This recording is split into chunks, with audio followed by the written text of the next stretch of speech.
My nails went from those crazy looking ones up in the corner to the beautiful ones you see in the video. What's up, nail crew? It's Nicole, your fellow nail obsessed DIYer. Today I'm going to teach you how to do extensions with builder gel. I use clear builder gel, and this is my absolute favorite way for getting my nails to be longer. A lot of you have asked me to do an extension video because it's been a while since I've done one. So let's jump right in. My nails were super short and I had a little bit of builder gel left down on them. So you're seeing me now go over my entire nail with a sanding band because I have to make sure that there's no lifting from the little bit of builder gel that was still on there. And I'm also doing a very gentle buff of any of the new growth that I had and making sure that I don't have any dip powder on them. So that's how I do a prep. If you need to, you can also do more nail prep, some more cuticle work by removing any excess cuticle. I had just done my nails a few days ago, so I didn't really need to do any cuticle work besides just with that sanding band. Now we're going to get into how you actually apply the forms and do the extensions with the builder gel. So the forms are honestly for me the trickiest part. My hands are really clumsy. I actually have big hands too. If you've never watched any of my videos and heard me say that, I have really big hands. I'm very clumsy.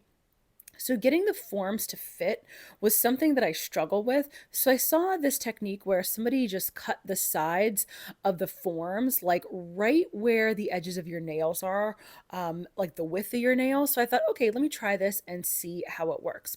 The first thing that you want to do, and I forgot to do this, which is why I'm going back and doing it after my form was on, you want to apply dehydrator on 5 nails and then go in and apply primer on those same 5 nails and then apply the primer again. You can either use a primer or a bond that is specifically for gels that leaves a tacky layer. You definitely don't want to use just a dehydrator because then your nails are most likely going to pop off. The gel will, whether you're using builder gel or whatever gel product you're using. So once you get your form on, you want to make sure that it is laying flush underneath your natural nail. You don't want there to be a gap or else some builder gel can squeeze in that little gap, get on your skin, and we definitely don't want that. We don't want uncured builder gel on our skin or any gel uncured on our skin. I know I've seen a lot of different methods for extensions, but for me, what works the best for me is if I do a thin layer over my entire nail and float some of that down to where I want the extension to be just for my slip layer. So like there's just a tiny bit of builder gel down. And then I do a bead of builder gel back towards the back of my cuticle like I normally would. I float it down my nail towards the tip. And when I'm floating it down, I float it past the edge of my nail, right? Because we have the paper form on. So you float it to about where you want it to be, and it doesn't have to look perfect.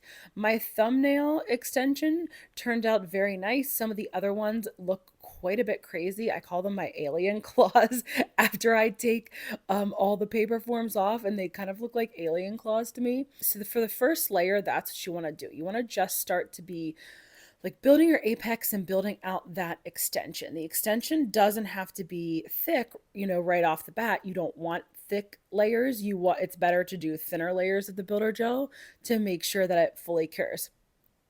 So on my pointer finger, I did the same thing.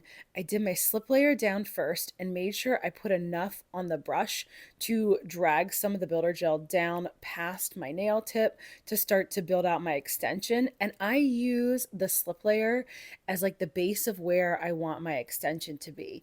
So I do that really thin slip layer and I pull it down past my nails about as far as I want the extension. So that then when I go in with the bead of builder gel, that I can focus on really starting to work on the apex, getting the rest of the builder gel on.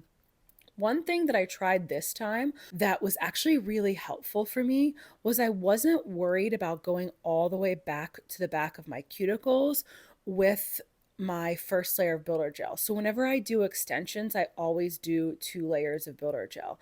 And we're working on the first one now, and I'll show you later in the video what I do to make sure that I have enough builder gel on the back of my nail too. It's easier for me to focus on the extension part first, and then on the second layer, focus on making sure every area of my nail is filled in so that, my apex looks good and there's builder gel on my entire nail.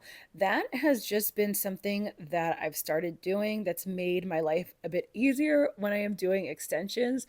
So if you're new to extensions, I would definitely recommend that too. And you'll see later on in the video how I do that. As I'm doing the extensions, you'll see that there are definitely a lot of things that you do the same as when you're not doing an extension.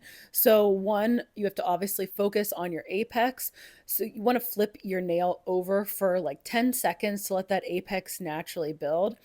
And then before you move to the next nail, you flash cure your nail for 10 seconds. Now, typically when I have just my natural nails and I'm not working on extensions, I'll only flash cure at like 5 seconds, maybe 10 sometimes. But when I'm doing extensions, I do a flash cure of 10 to 15 seconds too, just to make sure that the extension is set in place and I can take off the paper form. When I've tried to leave the paper form on through all of my nails, it does not work for me. Like my hands are not coordinated enough to have more than one form on at a time.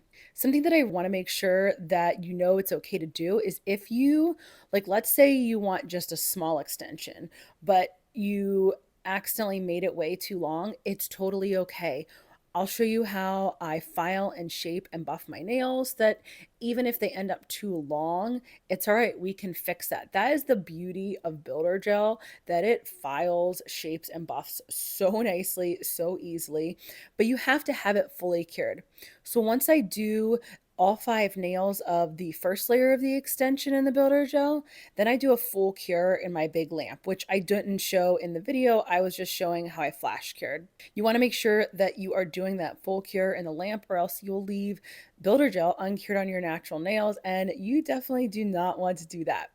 Now we're getting into the second layer, and as I was watching this video, like, working on it, I realized that I forgot to put a second layer on my thumb, which was why, like, I wondered why it felt thinner than the others, but honestly, until I did this voiceover, I didn't even notice that I just skipped right over my thumb. We're jumping in with the pointer finger, and what I did was I just added a thin layer of builder gel over my entire nail, made sure that there was enough at the tip of my fingernail and back at the back. And when there wasn't enough back at the cuticle area, I took a thin nail art brush, just dunked it into the builder gel, and very, very carefully added the extra builder gel to the back near my cuticle. And that's how I was able to really make sure that the builder gel was everywhere, that I'm focusing on the tips of my nails too. Did I make the tips thick enough? You don't want the tips super thick, but they need to be thick enough to be sturdy. So it kind of just like filled in any areas that I missed on that first layer, which is why I like to do two. Some people, you might be great at doing builder gel extensions right off the bat and you only need one layer. If that's the case for you, that's awesome. For me, I'm a bit messy and clumsy, so like it's easier for me just to do two. And some people like the thickness of the 2 layers. Even with 2 layers on, I still kept it pretty thin. I like to use that thin nail art brush to really move the builder gel around, to make sure that it's in the spots that I want, to make sure that there's enough of an apex on each nail. All these things to me are what makes doing a second layer super helpful, that I'm not worrying about that on the first layer and worrying about, keeping my paper form on. So I'm a huge proponent of doing the 2 layers of builder gel if you're doing extensions. The thin nail art brush that I'm using allows you to get really close to your cuticles and sidewalls without flooding them. So I only started to do that maybe like 2 years ago. I've been doing builder gel about 4 years. And then only about 2 years ago, I happened to see a video scrolling, I don't even remember where, scrolling social media somewhere. I saw someone use a thin nail art brush to get close to the cuticles and the sidewalls. And I was like, oh my gosh, I absolutely have to try that. And it was a game changer. When you're doing your second layer of builder gel, don't forget to flash cure each of those nails too in between when you're doing one to the next. So I flash cure those just about 5 seconds, and absolutely make sure that any gel that gets on your skin, you take some kind of cleanup tool, like an angle cleanup tool with acetone or preferably isopropyl alcohol, and wipe any of it off your nail so that you don't cure any gel on your skin. Once you have your second layer down, then you can do a full cure, which I did off camera. And now I'm getting to my favorite part, when the builder gel really comes together and you're doing the shaping.